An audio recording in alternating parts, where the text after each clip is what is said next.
Here it looks like there should be an anti-gravity elevator, but it's locked down. I'll need you to connect to the data stream again. I'm really sorry, 1K. I know it's a big risk. I wish this technology wasn't so bloody unstable.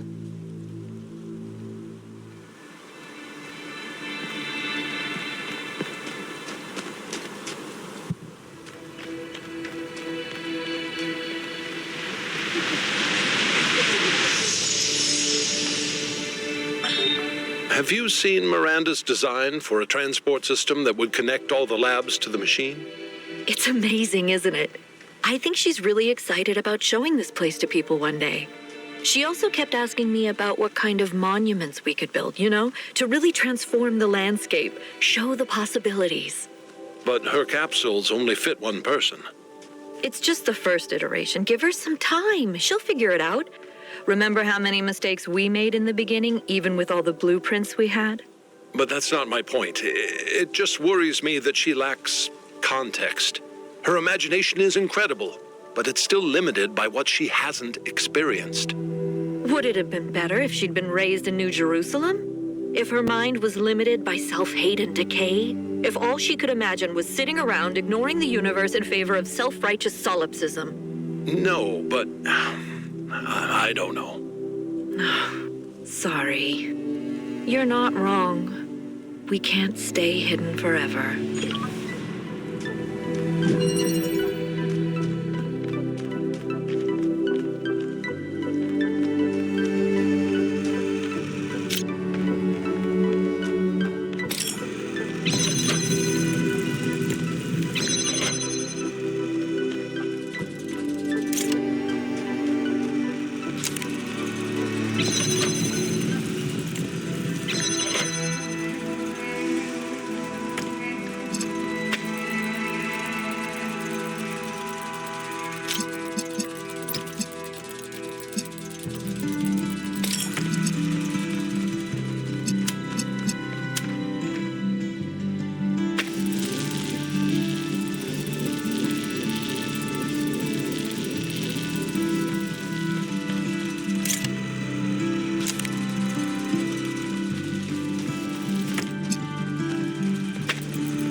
like sand. It's coarse and rough and irritating, and it gets in my ball bearings.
one seems to be corrupted. It's almost like something tried to delete it as you were downloading it. Pandora, maybe.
Spotted the lab with the drone, sending you the coordinates.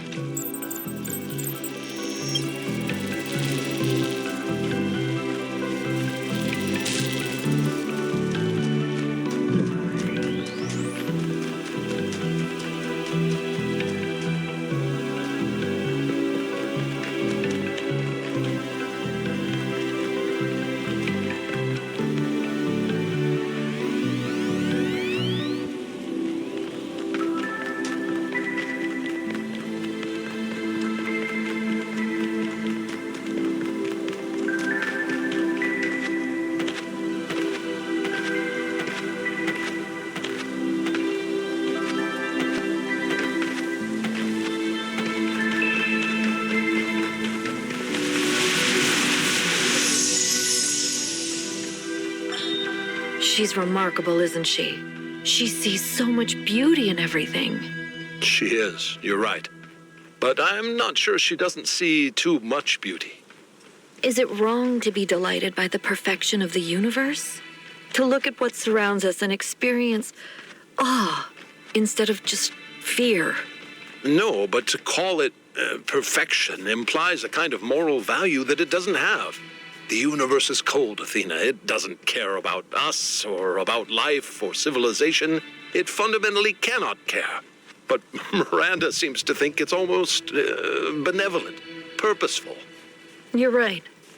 But have you considered that maybe she sees something we can't see? A step ahead? You know, Cornelius, if we succeed, the next generation will not be like us. They might see the world in ways we never could have imagined. Maybe she's the first sign of that. I hope so. I really do, Athena.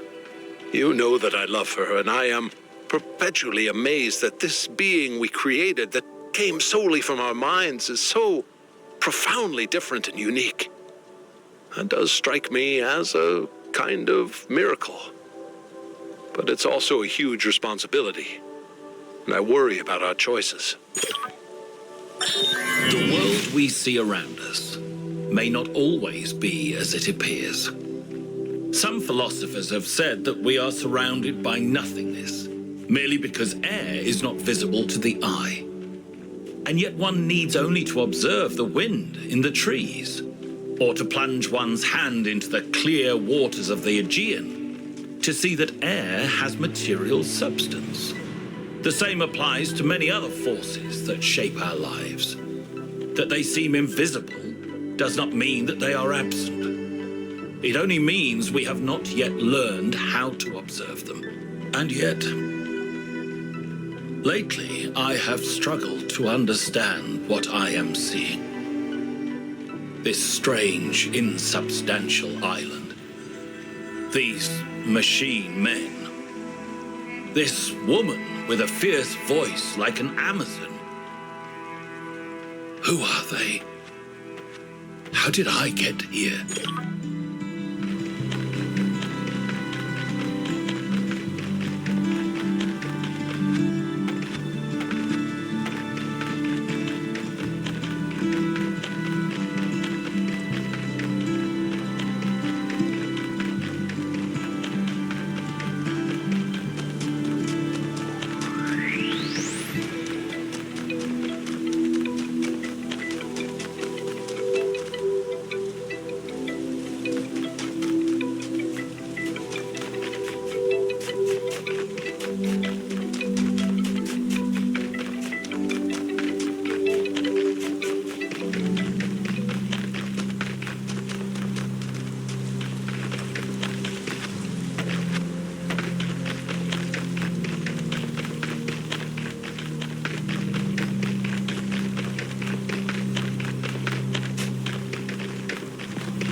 are entirely too many strange things going on around here.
It's over.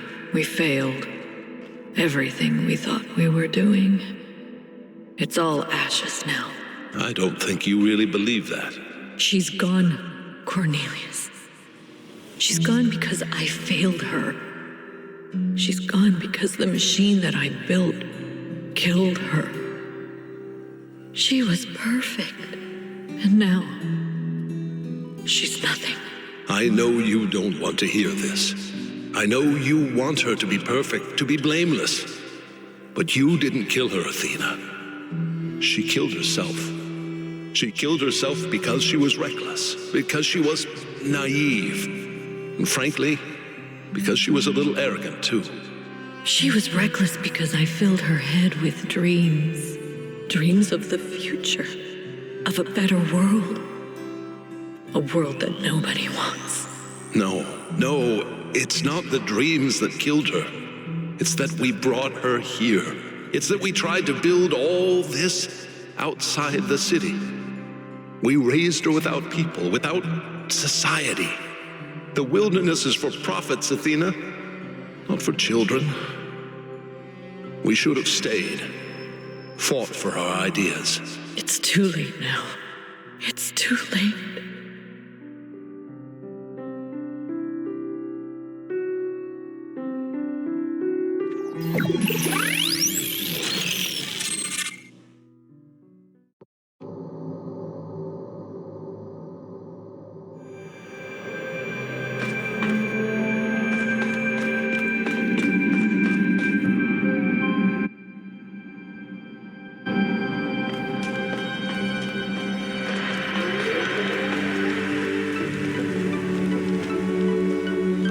They lost their daughter. Right here in this ruin, Cornelius and Athena lost their daughter. Miranda's dead. So even the founder doesn't have perfect control over this technology. Even the founder makes mistakes. Byron was right in a way. We turned the founder into something she never was. She was never perfect. She was never infallible. No one is. Listen, I understand why you and Byron see so much hope in this technology. You want us to be better, to grow. But what if it all goes wrong? If even the founder couldn't get it right, what hope do we have?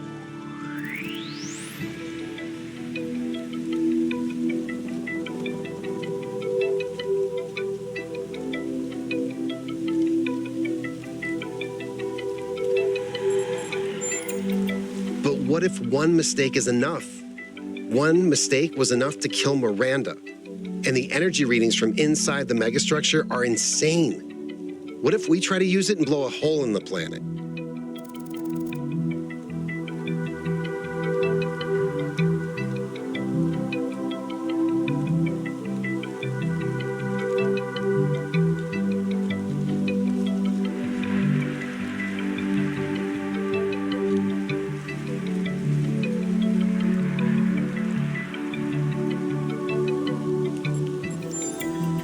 So?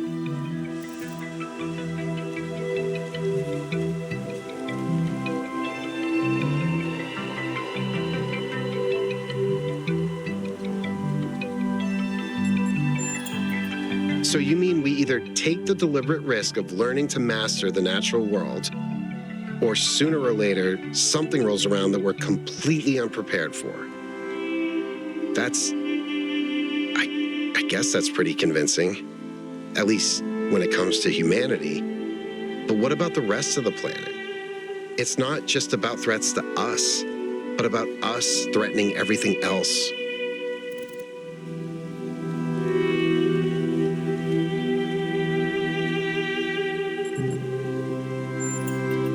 So we might do a lot of damage, but nature will definitely do a lot of damage. Like you said, no safe course of action. And if we don't screw up, we're the only ones who could actually preserve the planet.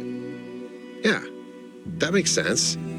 It's a little grim, but yeah. Anyway, thanks for talking to me. The truth is, lately, I sometimes feel kind of lost. The universe is vast and threatening. History is depressing, and I need something to hold on to. Something other than fear. I have to figure out what that is.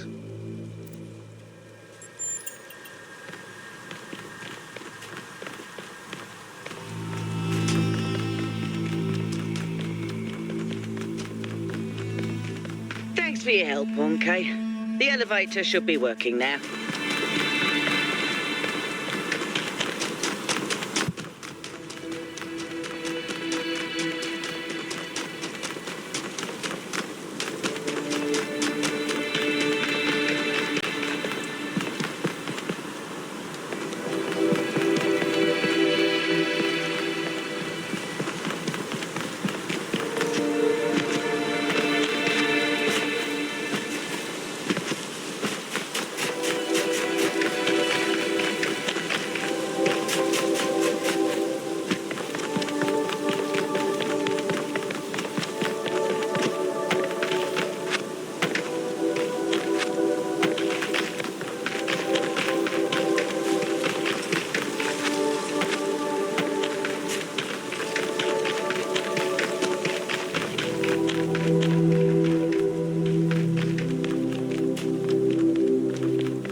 Hey, 1K, how can I help you? I don't know. Still feeling a bit shaken by Miranda's death. Thanks, 1K. Maybe in a while. I'm still processing.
There is a kind of peace here in the desert.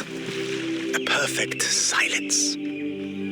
This is a dead place. More dead than almost anywhere else on Earth. If the ground could have a personality, it would be malevolent. But as I said before, all this in some sense does not exist at all. It does not hate us. It is simply the opposite of everything that life requires. When you sit in the dunes and you hear only the wind and nothing else at all, and all the complexities of civilization fade away, you truly understand that spiritual peace is a great evil, a kind of shallow banality that we must always strive against. It is spiritual excitement and enthusiasm which sustain our humanity. Spiritual peace is a vile and cowardly surrender to oblivion.